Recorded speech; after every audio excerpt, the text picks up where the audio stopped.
संगमनेर तालुक्यातल्या चौधरवाडी या वाडीला स्वतंत्र गावाचा दर्जा देण्यात आलाय। यापूर्वी ही वाडी वरवंडी या गावाशी निगडीत होती। चौधरवाडीला स्वतंत्र गावाचा दर्जा मिळावा अशी मागणी ग्रामस्थांनी महसूल मंत्री बाळासाहेब थोरातांकडे केली होती। महसूल विभागाने स्वतंत्र गावाचा दर्जा आता चौधरवाडीला दिलाय।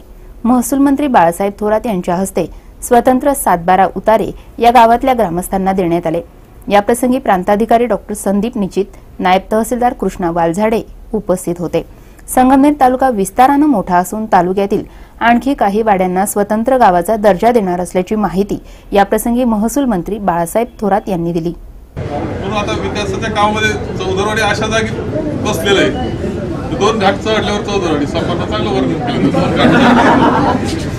हवा इतकी शुद्ध आहे की तुम्ही सगळ्या तब्येती पाहिल्या ना, चेहरे तब्येती पाहिल्या, शहराला तब्येती चेहरे हवा पाणी एवढं शुद्ध आहे की काही अडचणच नाही आजारात। कष्टाचे शरीर आहे, कष्ट तर करावंच लागत। हवा चांगली आहे, पाण्याचा त्रास होत असला तरी वाचवायची ताकद येते काय, त्यामुळे तब्येती चांगल्या आहेत।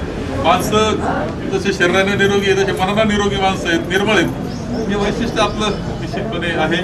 आणखी गावं आपले पिंपळा देपेची गावं आहेत ते सुद्धा, आणि साकूरचे ते सुद्धा स्वतंत्र गावं, म्हणजे आपली 171 आता कितीपर्यंत जाणार आहे माहिती आहे मला, 175 गावं होतील। आता 171 240 वाडे आहे आपल्याकडे। आता ती वाढत पुढं करत चाललंय।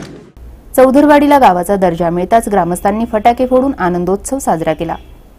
सी मूव्हीज अँड न्यूज साठी प्रतिनिधी बाबासाहेब कडूसह कॅमेरामन सुखदेव गाडेकर, संगमनेर।